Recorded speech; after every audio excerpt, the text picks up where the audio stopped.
Hey guys, so in this video I'll be showing you how to build a form using the WPForms Lite plugin, which is a free plugin, and we'll be building this project quote form. So if this is something you'd like to learn how to do, then watch this video. Okay, so here in our WordPress dashboard, the first thing we want to do is just install WPForm. So go here to Add Plugin, and then just search WPForm. Okay, so this one here, and then install now. Okay, and then activate. Okay, awesome. So this is just the Lite version. So it still has all the features that we need to get started. So just keep that in mind. Okay, so now what we're going to do is create our form. So over here, so now we have this tab after installing the plugins. So now we can view our forms. Okay, so just showing some new features. So they have some integration with third-party apps like Google Drive. Okay, so you can just view that here, and then just some AI automation stuff. Okay, so close that. Okay, so they have this by default here. So what we want to do is first go here into add new form. Okay, so now you can just choose which one you have here. So they have a bunch of templates here that you can look through. Okay, so this will just provide you with a good starting point. Okay, so these ones are the free ones, and then down here are the premium ones. Okay, so you can see all the available templates here, and these are the available ones. So you just click into that, so you have access to these for the Lite version. And if you just want to see a preview, you can just go to view demo, and then it'll just look like this here. This is just a fairly standard contact form. So I'll do a blank form just so we can build one from scratch and then learn more about WPForm. So I'll click create blank form. Okay, awesome. So this is their interface for developing a form. Okay, so the standard fields are available in the Lite tier. Okay, so we have a single line text, paragraph text, and then these other inputs here. I'll make a contact form for a web design agency. Okay, so the things we'll need will be, say, name, email, your website, and then the project scope. Oops, okay. So I'll just delete this one first. So we'll start with email first.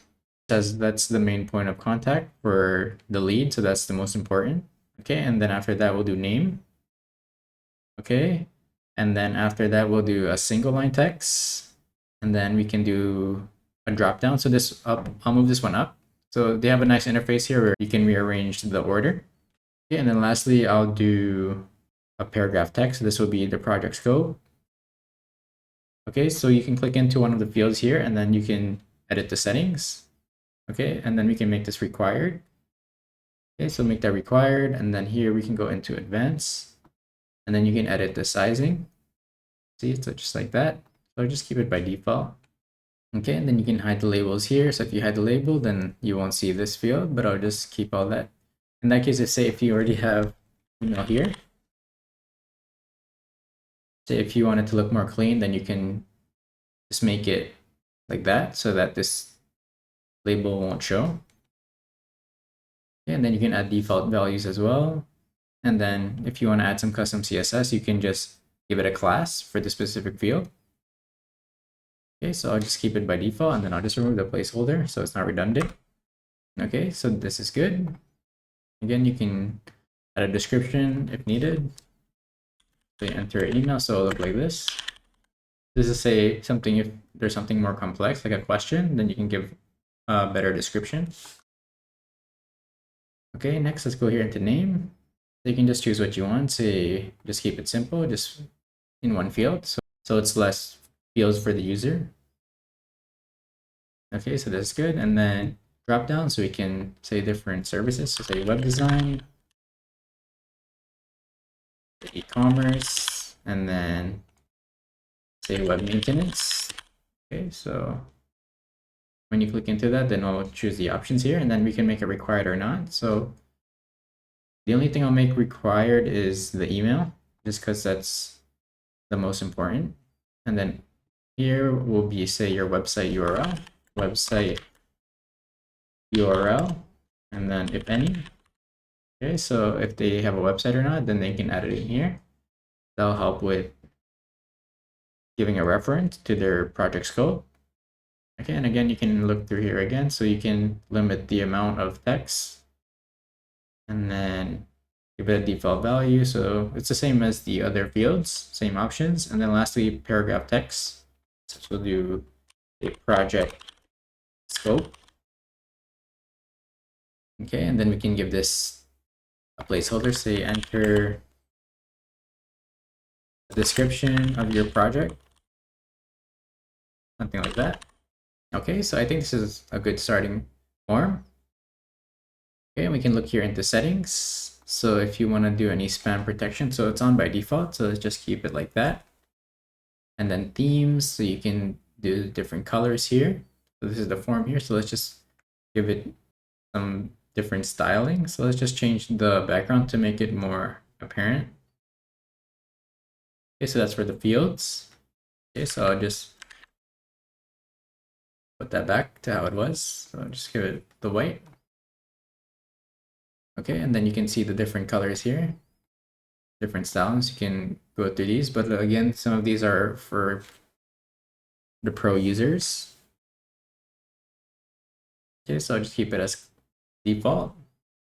Okay, so the field size here, the field styles, and then the label styles, then the buttons, and the background, so the background of the buttons, and then the container styles. So to access the container styles, you have to be a pro user, but you can make custom CSS updates directly if you don't want to subscribe, and if you just want to do, say, simple CSS updates, say simple CSS customizations.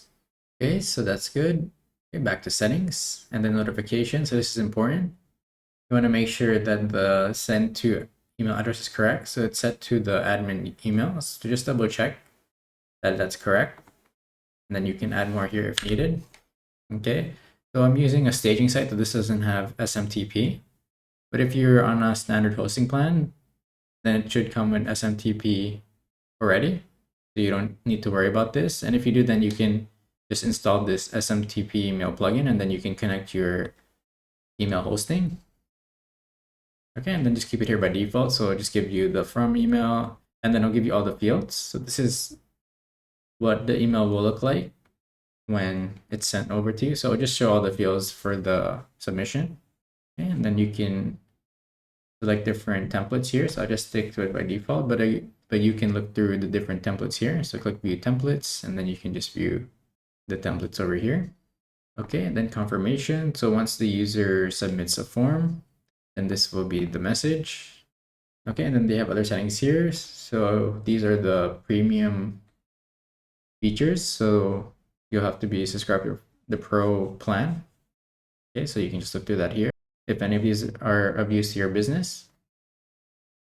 Okay, next is marketing here. So if you want to use this form to connect to, say, a marketing service like MailChimp or Constant Connect here.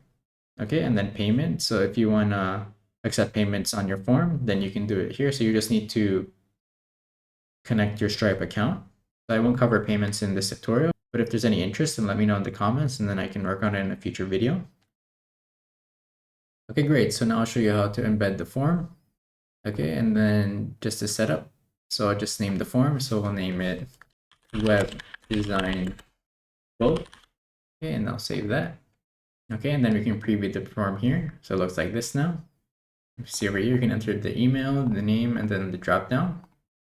Okay, so I'll just do a quick test of all the fields. Okay. So the styling as well. So just keep that in mind, like when it hovers and when you're typing, like those stylings can be customized. So just make sure you like what you see. Okay, and then click submit. And awesome. So this is the confirmation. Okay, so I'll go back to the dashboard and embed the form now. So just go back to all forms and then edit. And then we can go here into embed.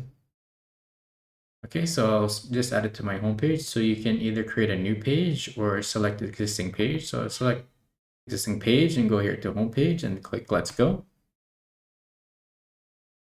Okay, so just close this out. And then it's giving you a tutorial on how to do that. So just go here to add to block. And then we can search WPForm. and then select our form, web design quote, and save. And then view the page. And awesome. So now on our home page, we have our form here. So once the form is submitted, you should get an email of the entry. So awesome. So we were able to set up a form on our WordPress website using the WPForms Lite plugin.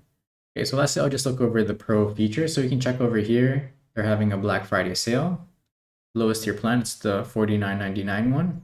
So if you look at the lowest tier plan, it's this one here for $49.50. So you can use it on just one site.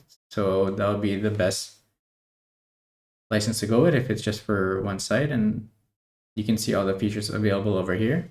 So this concludes the end of the video. I hope you're able to follow along and set up your own form using the WPForm Lite plugin. If you need any help with any WordPress or web development projects, you can contact me at maplitmedia.ca. Please like and subscribe to stay up to date on my latest videos, and thanks for watching.